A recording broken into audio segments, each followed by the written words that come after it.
Welcome back. I'm so happy to have you with us today while I share what I'm sure to be very interesting conversation. You might want to grab some paper and a pen because this is what really lights me up about the work that I'm doing. So I am going to introduce you to Dr. Tracy Gappin.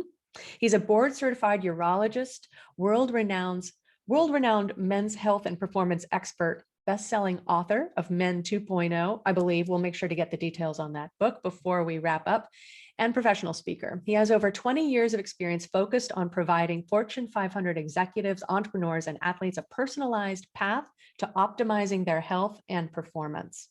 Dr. Gappin incorporates precision hormone optimization, peptide therapy, state-of-the-art biometric tracking, epigenetic coaching, and cutting-edge age management protocols to help men realize their full potential so they can be the husbands, fathers, and the leaders they are meant to be. Dr. Gappin, thank you so much for taking some time to join me today. Absolutely. I'm so excited to be here with you. Thank you.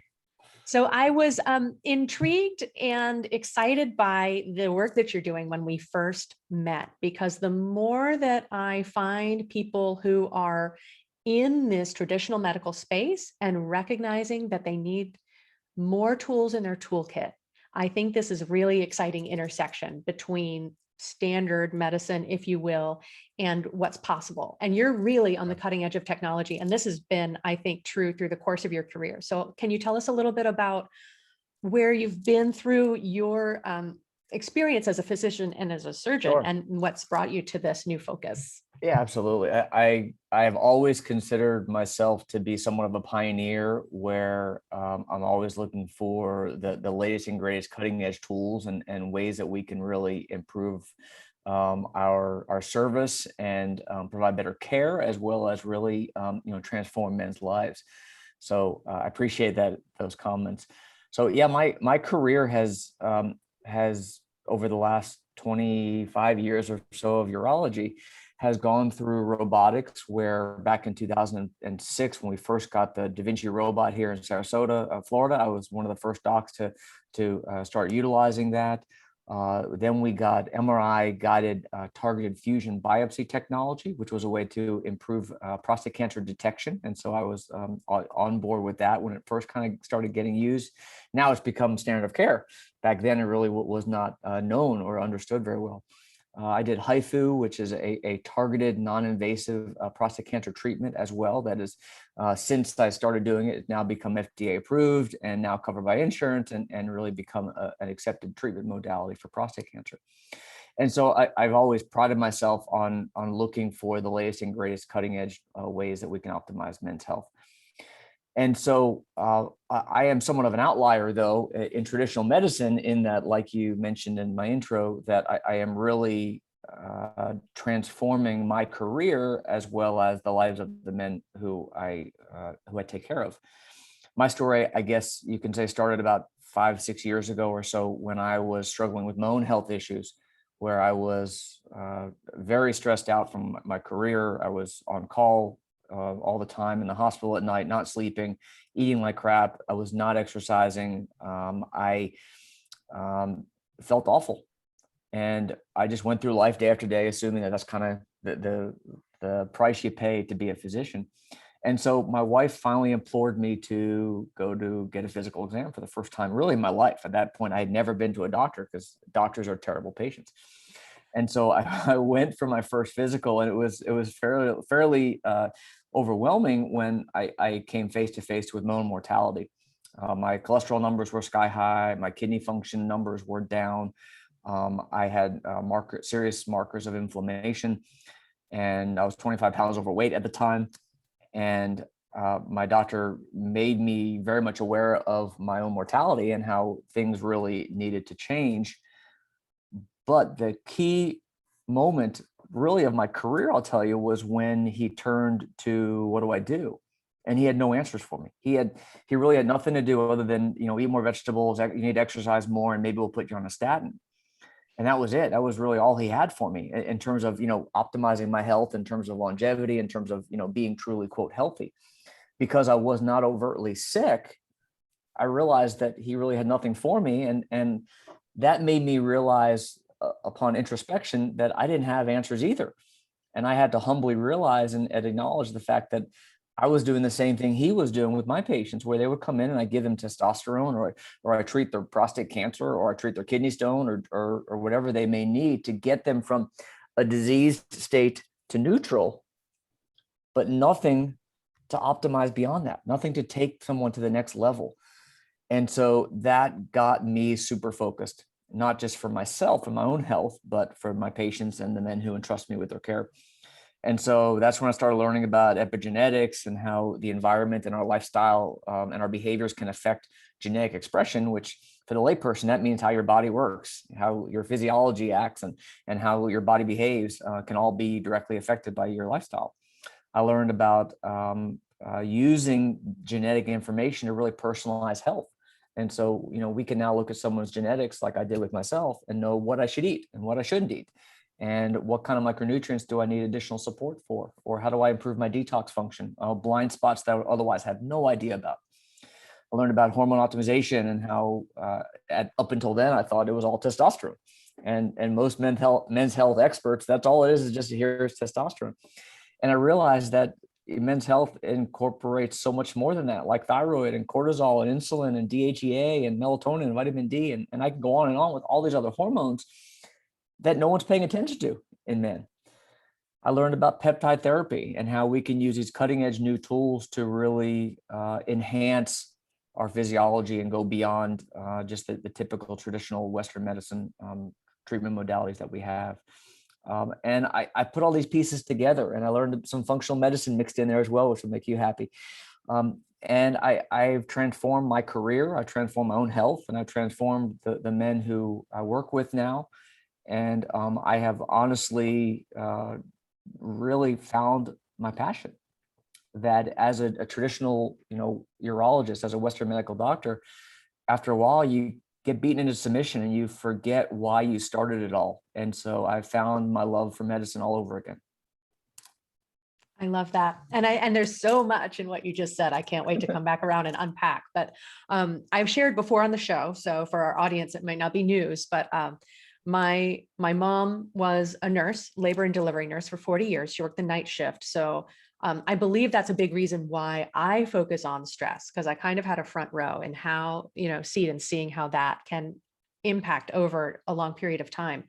But when I was a kid, she said, when you grow up, do anything you want. If you go into medicine, I'll disown you. So to your point of being within that system, and it just wears you down because there are limits, right? In terms of your scope of practice and the tools that are made available to you that are approved by the FDA, et cetera, right? And this method that we have of seeing specialists who can be incredibly well-trained and have extraordinary tools. But when we start piecing ourselves out to so many different specialists, we lose track of that whole picture. We don't have people asking those $1 million questions like, how is your stress level? What do you do to relax? How much do you move, right? To have that comprehensive insight and ideas available. So I think it's revolutionary, and definitely, it's at its time. I think that people are recognizing that we need more solutions than simply the most extraordinary techniques in the operating room and the latest, the things that we're discovering in terms of how pharmaceuticals can be targeted to the genetics, right? To track it all the way down. But I love your point of, there's that balance between epigenetics and optimizing our lifestyle so that we can minimize the impact of our genes, but also recognizing like there is no one ideal diet. Based on our genes, what are we best able to digest or maybe likely to have resistance to? So I think that's so exciting to start looking at this whole picture. So how soon did you see the impacts of this new perspective of your own in the patients that you're treating? Yeah, great question. I would say for myself as well as the men I work with, once you dial it in, once you take a comprehensive, and we call it a systems-based approach, what you're referring to, and for the audience, that just simply means that, the human body is an intricate network or a system of multiple different pieces that come together, if you will, like a puzzle. And so for that reason, I look at nutrition, I look at stress, I look at sleep, I look at fitness, I look at hormones, I look at mindset, I look at detox, all these different pieces. And if you focus on any one of those individual aspects, you can understand how the system doesn't work. And so it's really important that you take a collective or comprehensive approach. And so what I find, once you dial in and get all those pieces together, it's a fairly quick transformation where I would say, I have a 90-day program that I work with, and I call it a 90-day sprint called Male 90X. And within those 90 days, guys are without question saying, "Oh my God, I feel alive again. I feel like a man again. I feel like I'm supposed to feel." And a lot of guys are not overtly sick. We don't have a specific CP or a ICD-10 code to give us a diagnosis code, but we're far from healthy. And that's where I come in. That's where I love to take guys to the next level and help them really feel alive again. Yes, and I want to speak too to the part of your story where you said it was your wife's urging that sent you in for this physical, because we tend to think it's not broken. I don't have anything to fix, right? It's not too bad. I can maintain. I have enough energy, or, I'll catch up on my sleep on the weekend. And I think that we do a disservice, but it's an interesting aspect of human nature that we'll do anything to help the people that we love, but we'll make a lot of sacrifices on our own behalf to kind of stay with the way things are. Yeah, you're exactly right. And my passion, a little bit of background about me, I had somewhat of a broken family when I was a child. My parents divorced very young, and I didn't really have a strong father figure there. And so I've now found this passion of my own with my own kids of, helping not just myself, but other men be really powerful and present fathers. And my analogy for this is, when you're in the airplane, they tell you got to put on your oxygen mask before you put on those of people around you. If you're not taking care of yourself, if you're not doing everything you can to optimize your health and improve your cognitive function and your energy and your focus and everything else, you can't be there for your family, for your kids, for your wife. And so it is often the wives who will notice, hey, you're off, something's not quite right here, and the guys don't want to admit it. But once they finally take charge and own their own health and feel empowered to make a change and start doing what they need to be doing and fixing all those different pieces of the system, it's really amazing the transformation that we see. Yes, and I think that in many cases, people are just missing the roadmap. Because we know we should be eating better. We know we should exercise. We know we shouldn't get so stressed out and let work get to us the way that we do. But how do we fix it, right? And there's always new health gurus that say, this is the way to get the best sleep. This is the way to biohack your energy. Drink butter in your coffee, right? It's the ketogenic diet. No, we should all be eating vegan. And so I love your 90-day sprint where you're able to really dial this in and have a clear course of action, right? Because we just need to take the complication out of things. Exactly right. So, and this is all based on, how many tests do you tend to start out with when a patient comes into you and says, I wish I had more energy to play with my kids on the weekend. All I want to do is watch football instead of play it. So great question. Believe it or not, when I work with guys, it actually starts with a cheek swab. So when I work with men, the very first thing we do is get their genetics.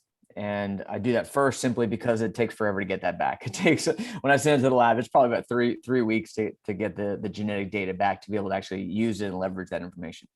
But then we do blood work. And to answer your question, I do probably about 200 to 220 different biomarker tests looking at traditional electrolytes, huge hormone panel. I look at cardiometabolic labs. I look at a complex lipid panel with particle size and count. I look at the inflammatory markers. I look at ApoB. I look at Lp(a). I look at markers of metabolic health like insulin and your insulin resistance score. Hemoglobin A1C is more of a longer marker. So I do a fairly complex lab panel as well. But then the real data actually comes in once we get going, because I'm a huge proponent of wearable tech and how we can use that data, how we can leverage that data to really understand how a guy is performing, how he's responding to his environment, and use that data to make really actionable change. And so I love, I'm wearing my Garmin. I never take it off unless it's charging. I love the Aura Ring. A lot of guys use Whoop and Fitbit and BioStrap.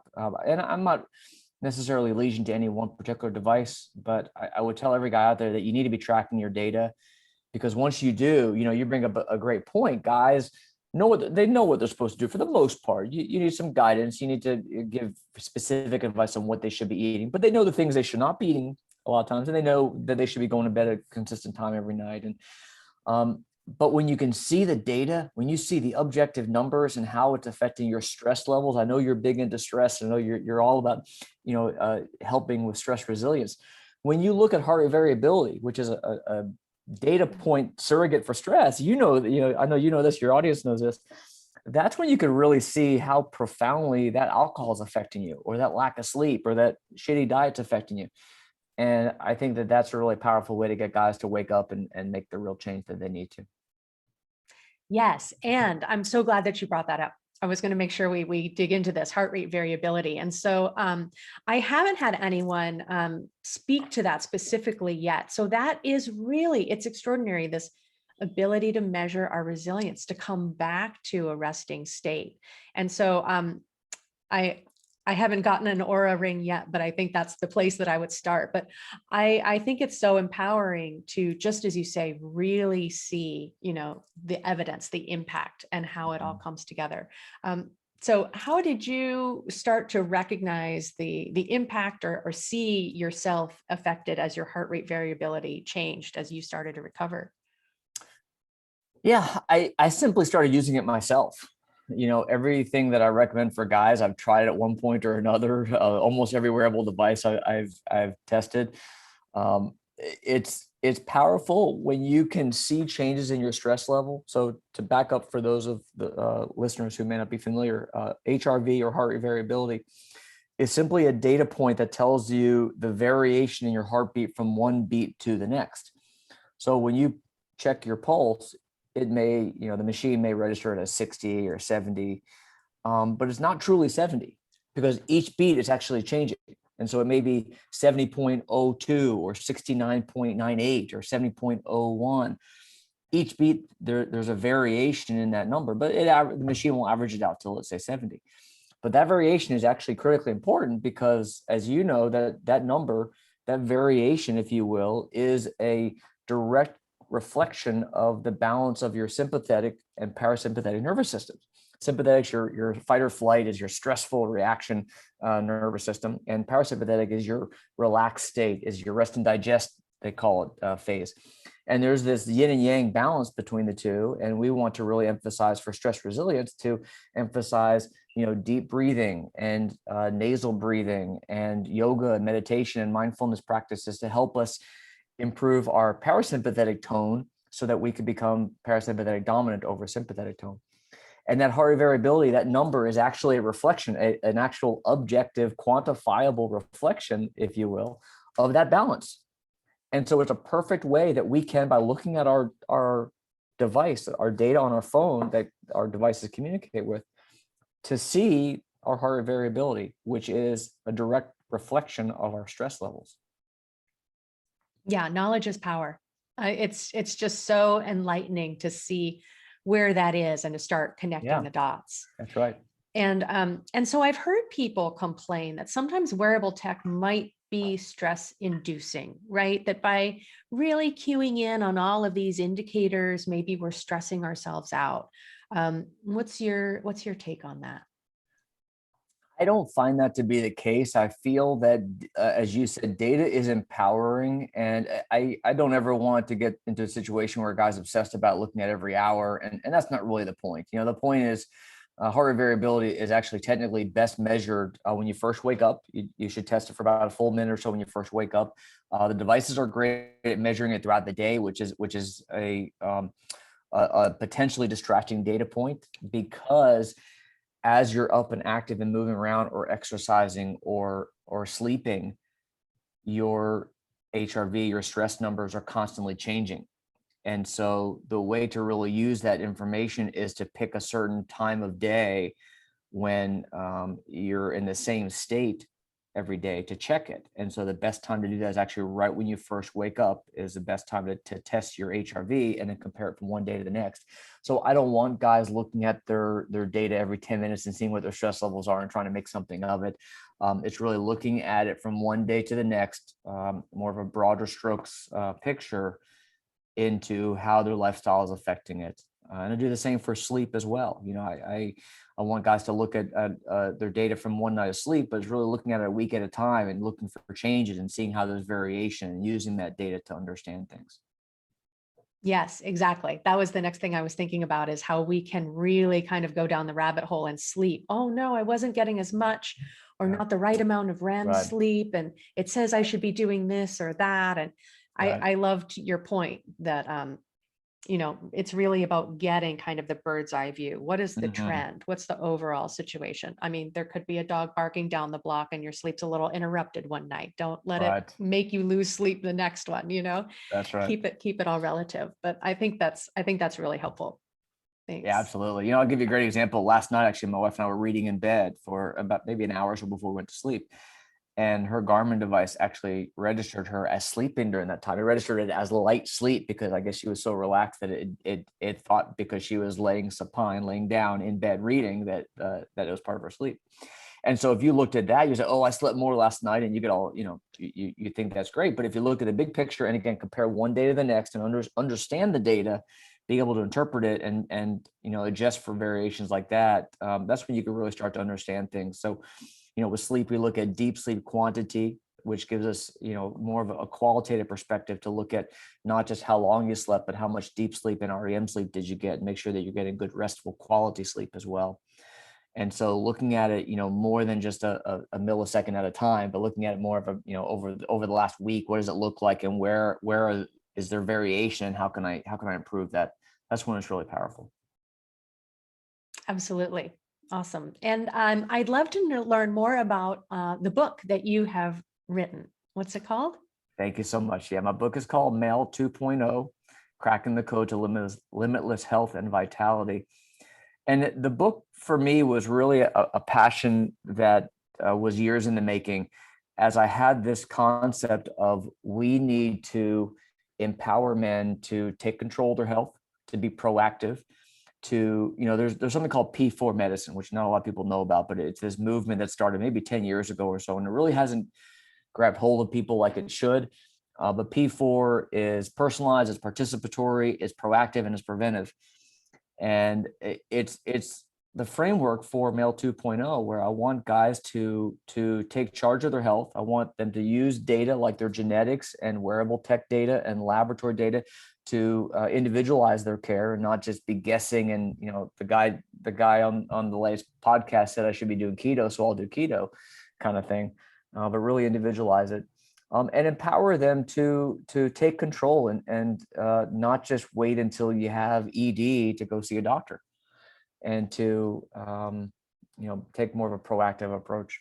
And so Male 2.0 was a passion many years in the making, and it's on my website, and I'll give you guys a link at the end that you guys can get a free copy, and it's on Amazon as well. Excellent. And I think this is so helpful because as we were discussing before, I feel like, well, there's a couple of factors at play in terms of bringing men into the conversation. One, you know, in our generation, we were kind of raised to be stoic, right? You know, if we don't really need help, if it's not bleeding, if I can power through, I'm going to keep on working and showing up, right? I'm not going to take a day off and call the doctor and set up an appointment. So it's time to change our perspective and put ourselves first and put a higher priority on well-being and feeling as good as we can feel, and not waiting until we're really officially sick before we're motivated to take action, because we deserve to feel better and have more energy and be really engaged and passionate about what we're doing. Yeah.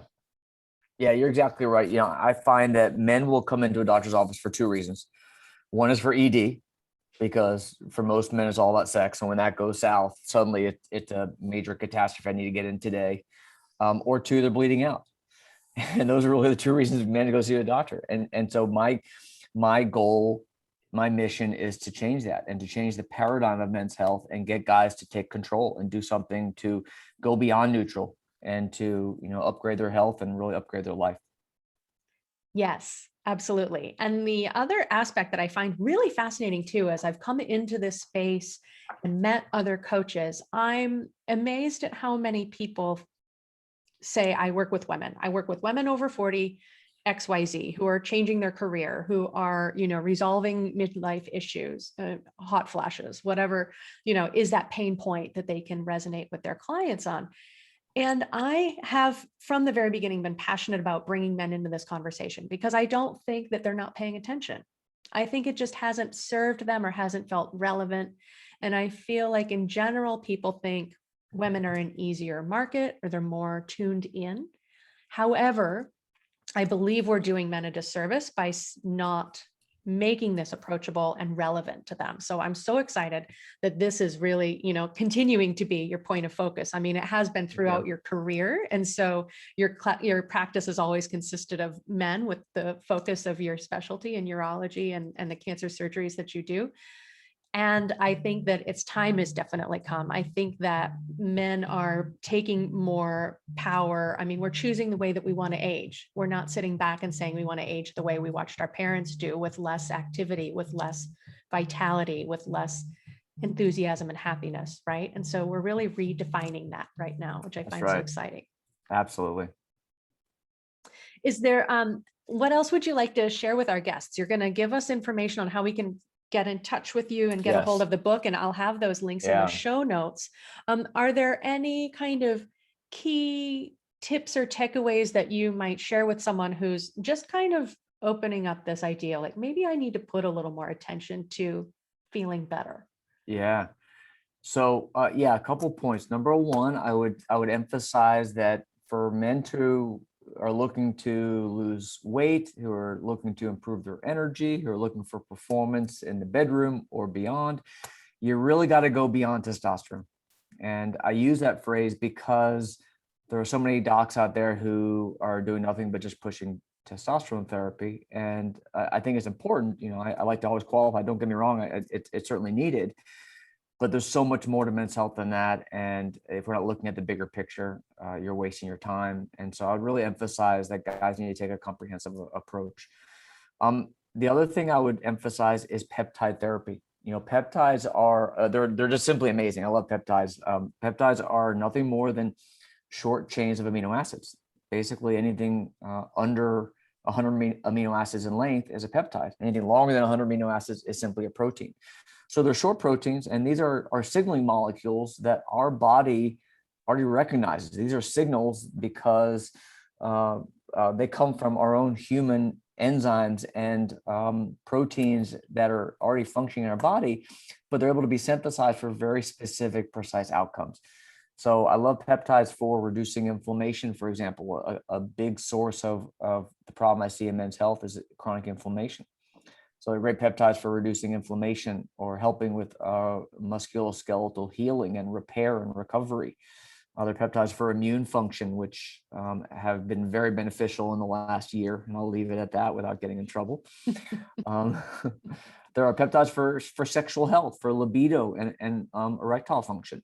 There are peptides for gut health. There are peptides for cognitive focus and concentration and mood and anxiety and sleep. And it's amazing what we can do with peptide therapy. And I love it because it's not reliant on big pharma. It's not a drug, and a peptide cannot be patented because it's simply a chain of amino acids. And so I love that it gives us this amazing precision and flexibility to really target specific outcomes that we're trying to achieve. And so I would just emphasize for guys out there, take a look at peptides and see how it could possibly be really the icing on the top of a much bigger picture when it comes to optimizing your health. That's so exciting. Yeah, I'm really not familiar with the capacity of peptides, but I am a big advocate of keeping it simple. Like there's no one diet, but if you bring more whole foods into your diet, you're going to be giving your body what it needs to fight inflammation, to Sure. repair and rebuild cells. So to exactly that point, be coming down to the most clean and pure sources of the proteins that we need to create everything that we need in order to do what we do, right? It Right. works all the way up the chain. And so I think that's really exciting that you can address so many different, really particular needs and optimize those Right. areas. That's right. Brilliant. And yeah, if it's under the FDA's radar because it can be patented, then you won't be hearing about it on the national headlines. Of course. That's right. That's right. Exactly. So awesome. That's really exciting. Can we learn a little bit more about that in your book as well? Yes. Terrific. So you can check out my website. It's drtracygappin.com. And if your listeners want to go to drtracygappin.com/limitless, you can get a free copy of the book, just cover shipping, and check it out. This should be the book in all the book circles coming up. Thank you. This should be the conversation. I'm so excited. Thank you for sharing about the work that you're doing. I'm so happy that we are connected, and looking forward to see what else we can create. And I'm excited to have you joining me in the summit that I'm going to be sharing, the Thriving Life Summit, and sharing more tools and resources and how people can start feeling better fast. So I'm really excited to continue the collaborations. I'm looking forward to it. Thanks so much. Thank you. Have a terrific day. You as well.